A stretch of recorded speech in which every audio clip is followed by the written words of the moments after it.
Garden. In math today, you're doing something extra special. In Seesaw, you are going to be showing your teacher how much your brain has grown in math. First, I wanted to let you know how you're going to answer your questions.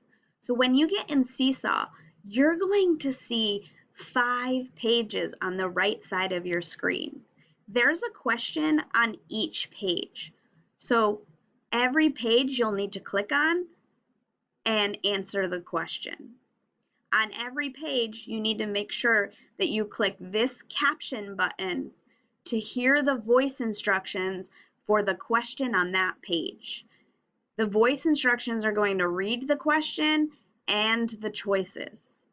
Before you start answering, make sure that you click your pencil as well as the microphone and click start recording.